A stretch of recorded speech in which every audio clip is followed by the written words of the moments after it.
So I think most of us have had it happen in our lives. You run into that guy who, or the woman who just has it all put together, and you're going, wow, I don't know what their secret sauce is, but I'd sure like to see what they're doing and just find out how they've managed to get so far in their life. Well, I was in Puerto Vallarta on a trip with my wife, and I was looking for someone to interview. And at one point I just decided to start walking, and felt like I would be guided to the right person. And I'd made it most of the way through the resort when I ran into Dan. And boy, talk about, these kind of guys don't happen very often. People that have their spiritual lives put together, their family lives put together, their job put together, their relationships put together. And we all have difficulties, and I'm sure Dan has seen his, but this is a man who has stuff figured out. And we got this opportunity, or I got this opportunity, to just see what makes his clock tick. And I learned from him, and I'm grateful for that. Let's meet Dan. So here we are with Dan Gazaway, who's 42 years old, and he works at doTERRA. Correct. And, I've known you for almost a billion years. What, it's been 5 minutes? Few minutes. And I have to say, on camera, I just went scamming for somebody to interview. I figured I'd be guided to whoever, and then we run into Dan. Here we are. So you're the victim, and you have no idea. You have, well, I guess I kind of prepped you. A little bit. A little bit. Yeah. So Dan, tell me about, if you were going to introduce yourself to just anybody. Okay. Who are you? What do you like to do? What's entertainment for you? Entertainment for me. Well, who I am, I'm a father of 3 daughters. I have daughters 9, 11, and 13. I've been married for 18 years. That's my first priority in life, is my family, taking care of them, and I also love baseball. I've been a pitching coach for 19 years. I played a little bit of college baseball, and I've had a huge passion for that. I've learned a lot from the game of baseball. It's taught me some mental discipline and mental toughness. And tell me a little bit more about what you've learned from baseball. I've heard that saying, life is baseball. Yeah. Well, it teaches you belief in yourself. As a pitcher, it's very strategic. It's a physical game of chess. You're always trying to outsmart somebody, and not really getting into the mind of the batter, but really, I've learned self-discipline. I've learned how to fail, I guess you could say. And failure's not bad. Because some days you feel really good, you feel unhittable, you go out there and pitch and you get hit. It's just part of the game. Sometimes you place the ball exactly where you want to place the ball, and it just does not work out for some reason. And some days you don't feel at your best, and you have some of the best games of your life. Pitching is a lot like life. Sometimes you feel like you're ready for it, and you think everything's going your way, and then life throws you a curveball, and then it's just every day is a new day. And I love that concept of you learn how to fail. I know I've got a good friend who's very gifted. Yeah.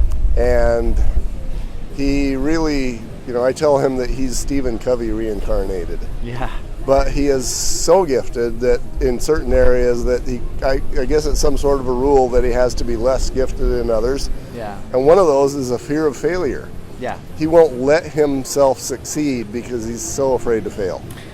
Yeah, and I think the biggest reason why people fail is they care too much about what other people think of them. I think it really boils down to the fear of what others think. That's just what I've come, and I could be wrong, but I think I'm pretty accurate saying that. I go back to that Michael Jordan ad that you might have seen. It's a few years old by now, and he says, I've missed this many free throws, I've missed this many game-winning shots. I've failed in this many thousands of ways. Yeah. And then he says, and that's why I succeed. Absolutely. Yeah. Yep. So that's the bright and sunny side of who you are. And I have to admit, baseball not my thing. Okay, well, I'm sorry.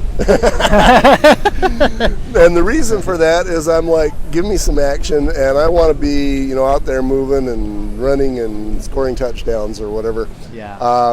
And you get, from my point of view, you get 3 at-bats, in a game, and then maybe you catch a few balls, and Yeah. that's not enough for me in an hour. So you get something Yeah. totally different, and that's Hey. fine. But Can I say something about that? yes, They say smart people play baseball. Yeah. No, I'm teasing you. But baseball really is a game of failure. You've got Hall of Fame hitters fail 7 out of 10 times. Hall of Fame pitchers fail half of the time. So how do you survive in that game of failure? So it really does. It teaches you how to hang in there. It teaches you how to focus on one pitch at a time in both directions, right? Because you can't let the failure or even the success of your last pitch affect this one right here, right now. So what do we learn about that in life? Well, you can't let today, the failure of this hour or this minute, what you think is failure, affect your next phone call, affect the next actions. You still have to stay positive. Obviously, I'm not perfect in this, but I'm still learning the process. But baseball taught me a lot about that. that's interesting. Yeah, you could Yeah. even throw, like you mentioned, you say you can throw the perfect pitch. It might still get hit. Right. Yeah. You could count that as a failure. Maybe. Yeah, Yeah. It just depends. It's perception, right? I think. right. Yeah, that goes deeper than I think I could ever take it. Well, and I think the success of your last pitch, sometimes you get a little bit too confident, right? If this curveball worked and it was so easy to throw, what if I just try a little bit more? And if that worked, why don't you just continue to do that? Sometimes we try to put a little bit more, an effort maybe isn't a little bit more oomph or something into the next pitch. We've got to continue to go with what's working, and that just goes along with the daily disciplines. I'm thinking, and I can see 2 sides of this. If you throw a couple of really good pitches in a row, maybe you strike somebody out, everybody claps for you, you're the rock star. Yeah. You throw another pitch, it's a strike. You throw another pitch, it's a strike. And you're thinking, Yeah. this is easy breezy. Yeah. I just own the universe. And then you're I in can trouble. coast. Yeah, then you're in trouble. And then you throw another one and it gets smacked. Yep. It's a different batter. Could be the same batter. They just figured you out. Uh-huh. Right? And the other side of the coin is also true, and that's probably the one that applies best to most of us, is we throw something that gets us smacked, Yeah. and then we do something else that gets us smacked again, and then we start thinking, man, I suck. Yeah. I can't do anything. Yeah. Yeah. I think the most important things in our lives are the relationships with people. And when those go south, it doesn't matter how successful you think you are. You can't be successful by yourself. And if you think you are, you're alone. So it doesn't matter how much money or how much fame or fortune you have. If you're there alone, I think that's one of my biggest fears. I just have to keep my relationships strong. Tell me, say that again. That's one of my biggest fears. Tell me about your biggest fears. My biggest fear, well, I guess I don't fear about offending people because I am who I am. But, I want people to like me. Uh-huh. I want to be kind to people. I want to be genuinely loving and caring, and sometimes that's just not easy. It's just not easy with everybody. Especially right? when you're me. I mean, it takes effort to care. It does, yeah, sometimes. And, being in the job that I am, I care deeply about people, and then there are those times where I'm an introvert sometimes. I'm done caring for Yeah, a minute. I'm just like I've got to take care of myself. But what I've learned, that when I think too much about me and myself, that's when problems come. I think you find yourself when you're serving other people, when you're helping other people, and when you turn from that, the problems start. That's just what's happened to me. When you turn from service, that's when the problems That's start. when the problems start. And you don't really recognize it at first until you've lived and you think about yourself too much.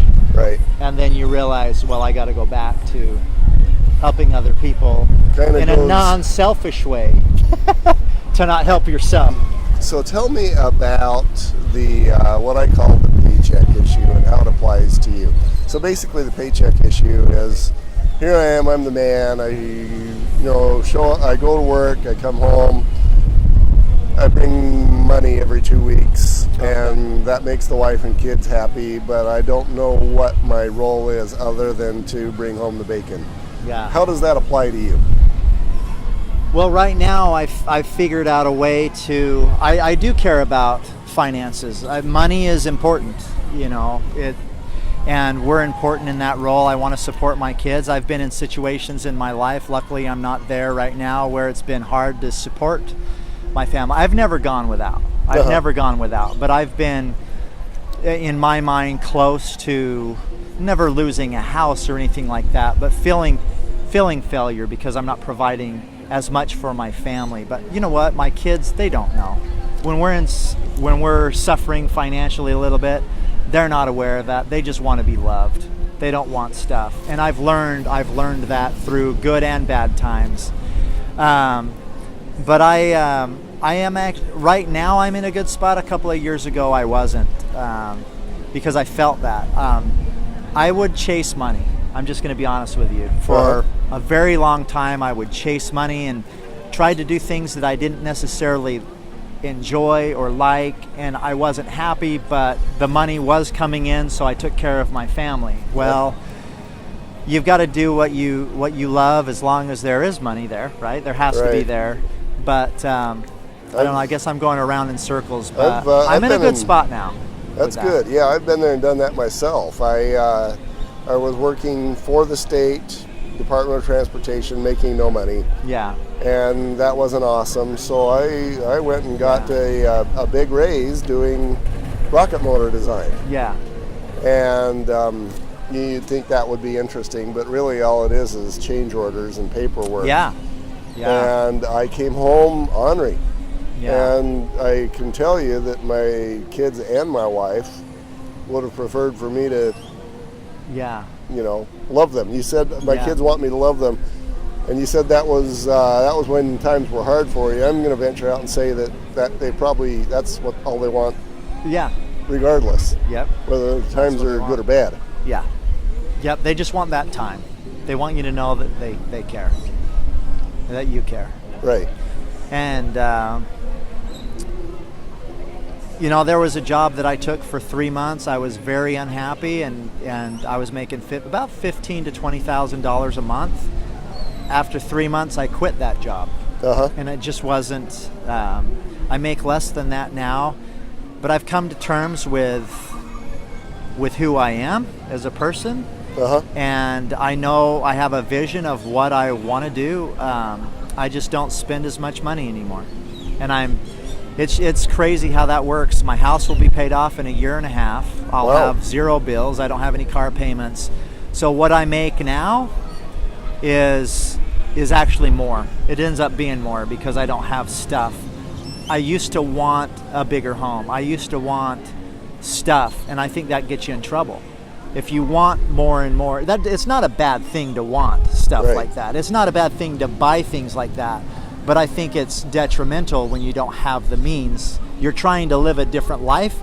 I think that's when people have the paycheck issue. They're trying to live this life, but they're here right now. Spend less than you make, and you're gonna feel great. What's your job title at doTERRA? A market development manager. We just changed that. I used to be a regional sales manager over the Northeast, but now it's changed. The title's changed. So we develop people, and I really like that. And developing people, you learn a lot about yourself and a lot about your weaknesses that you can make strengths. You learn what your strengths are and focus on those. And people are interesting. People are driven by different things. But my philosophy is it's okay to want, but it always takes longer to get there than most people think. Let's go with your demons. When you're down and when you've thrown a bunch of hits in a row and you're getting smacked, what do your demons tell you? That I haven't been living right, that I need to look at myself and what am I doing wrong as a person. And I don't know if that's a demon. I think it's, on a religious aspect, I think that's God telling me to straighten out. Because I know when I'm doing right things, not that bad things don't happen to good people, But when I'm doing the right things, I feel good about myself. I feel confident. I can look in the mirror and be happy. And I think that's what it just boils down to. And everything else kind of works out. You don't get the "you're not good enough." You'll never be that guy.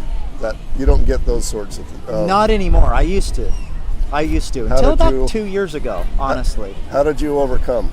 I overcame that by not caring as much. Like, not caring, like, okay, in my mind it used to be, I look around at this resort and I'm like, I want to own one of these resorts. And again, there's nothing wrong with that, but I'm not there yet. And Right. It used to just drive me nuts. I'm like, how do I get there? And I'd wake up. You want to wake up with purpose, with the intent to improve your life, but to wake up and have that stress that shouldn't even be there. I just want to be a good person. And if I'm a good person, things will work out. It's not that things will obviously come to me and I don't have to pursue those things, but when you're 100% confident in yourself and your abilities, you see life differently. And I've learned to do that. Again, I'm not perfect at that, but the demons they've disappeared from me. Like, my self-worth is really high and I make less money and I'm happier. And you project what my wife would call a vibration that helps you to succeed. Yeah. So yeah, one of the successes I've heard you say thus far is that you own, or you almost own, your home at this point. That's a huge success. Yeah. It's not a huge home either. It's 3,000 square feet, but it's good. Yeah. We've got 3 kids. We're fine. Yeah, and so the next question is, what have you had to overcome? And I know that a part of that question is you spent some time where you were without a job or whatever, but deeper than that, what have been the roadblocks that were in the way towards you having that or similar successes in your life? I think my skewed belief of what success really was. I attached success to money too much. I think that's it. What is success? Success is being who you are, being the person, being kind, I think it's the relationships you have. And I think that it boils down to the relationships with people. Success is the relationships that you have. Yeah. I think I ought to repeat that 2 or 3 more times. Success is the relationships that you have and who you are. Yeah. If you're confident with who you are, the better the relationships are going to be. The better you're going to attract the right people in your life, and life is good. So I'm stepping back even further. Who you are begins with a certain amount of personal integrity, and just having the center, your core, exactly what you want it to be, and being okay with that. Yeah. It's I am this. Yeah. If somebody else wants me to be something else. I'm not going to go that route. Right. Right. I am who I am. Yeah. Nice. For the guy who is not you, maybe he's struggling. He doesn't own his home, and he's I'm going to let you develop a picture of the opposite of whatever you are. Okay. Maybe he's not confident in himself. Maybe he doesn't know who he is. Maybe he does have a paycheck problem. Okay. Maybe he's about to lose his house and he doesn't really know what to do next. His kids hate him. His wife's considering a divorce. That's tough. And he's never played baseball. I think working on yourself every day is the biggest thing, is just doing your best, being as kind as you can, being kind when others aren't kind. Seeing beyond everybody's weaknesses, because I sure have a lot of weaknesses. We all do. We're all here in this life for a purpose, and we all have our different demons, and really not looking down upon others with their demons. I think a lot of people aren't successful because they look at others and they see weakness, and they think they might be better than that person. I think that's a big part of why people, it's always somebody else's fault, and they're always trying to find the negative in life when there's so much positive. Even though this world is getting pretty chaotic, there's still a lot of great people. out there. And So they if you're can be looking for the found. good, yes, and if you're looking for the good, which good is all around here, right?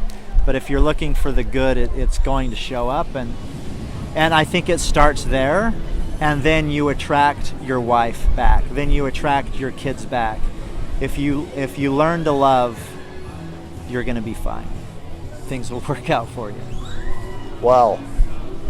Well, my last question, I think, usually is the big firework, and I think for you it's going to be kind of a dud. Sorry about that. But I'm going to ask it anyway. Who are you really? Who are you? I'm a man that just wakes up in the morning, that goes for my goals. I have a vision of who I want to be and who I am becoming. I think I'm becoming more and more every day. As long as I'm improving, I think I'm in good shape. But yeah, it's still, I'm in the process of becoming more every day. And as long as I'm on that path, I think I'm going to be okay. That's awesome. I don't know. So you mentioned that there are good people around everywhere, and I think this event that we're at, this is a doTERRA event, and this podcast is not about doTERRA, not at all. Okay. But we are at a doTERRA event because my lovely wife brought me here. And you don't have to walk very far before you can run into some awesome people. Yeah. That's how I ran into you. I just was walking, and I figured I was going to run into somebody. I ran into you. It was that easy for me to find somebody who has his life figured out. So yes, awesome people can be found if we're looking for them. Yeah, absolutely. Thank you, Dan. Thank you so much. I appreciate it. What an interesting guy Dan is. I think he's awesome, and I learned a lot from him. As I am doing these, I'm starting to run into some of the same themes over and over again from the people who I consider to be the most successful. You can learn from people who are struggling, and you can definitely learn from people who are successful. Dan's that successful guy, but what I'm hearing is that success is, as defined by people who have achieved success, it's very different than what the rest of us think. Success for most of the rest of us generally means, well, I have lots of money, or I have all the money I need, or I have 15 houses and they're all paid for, something like that. Simon Sinek, I believe, is the one who said that money is a result. It's something else that you're looking for, and that's your why. That you don't chase money. If you do, you'll probably fail. But I guess that's another thing, that these guys aren't looking for money. They're looking for something else. And it's interesting what that something else is. I took notes as I was editing that video, and I'm going to try and do this very quickly because, this is not about me, but this is what I got from that. He says you can't be successful by yourself. Kind of, we need to look at what success really means. He answers that question. He says the most important things in our lives are the relationships with people. And it was just hours before that another one of the people that I really need to interview, who I'd talked to, and I'd failed to interview her at that time, she said the same thing. She's that person that everybody wants to be around, and because everybody wants to be around her, she succeeds at what she's doing. It's about the relationship, she says. Wealth for her is about relationships. And so that's not just a girl thing. Dan basically told me the same thing.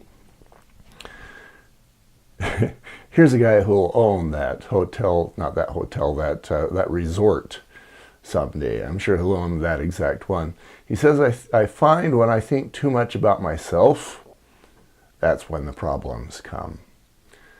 Same kind of thing. He's coming at it from a different angle, but he knows that, again, it's not about buying the resort, it's not about the money, it's about those relationships. I love his baseball analogies, and I think it's ironic because baseball is the last thing I'll ever do. You know, it's just way too boring for me. But it taught him any number of important items, and perhaps that's the reason why he succeeds, and I've been the lowly engineer for all of my life. Roadblock to success, he says, his biggest one is my skewed belief of what success really was. He says I attach success to money. And really right now as I'm coming at you, I'm thinking, here's him saying the same thing again another way. Success ain't money. And it's kind of, what about greatness? Well, greatness is not about money either. Success, he says, is being who you are. And I'm going to interject and I'm going to say that means that you need to know who you are. You need to know your why. You need to know your purpose. He says being who you are, kindness, and the relationships that you have. And finally, he says, if you learn to love, you're going to be fine. Better to be the guy who is laid off and happy with his family than the guy who has the great job and who doesn't dare or want to come home to his family. Now, that's kind of a false thing, because in many cases, if you know who you are and you know your why and you know your purpose, you can have it all. It was great interviewing you, Dan.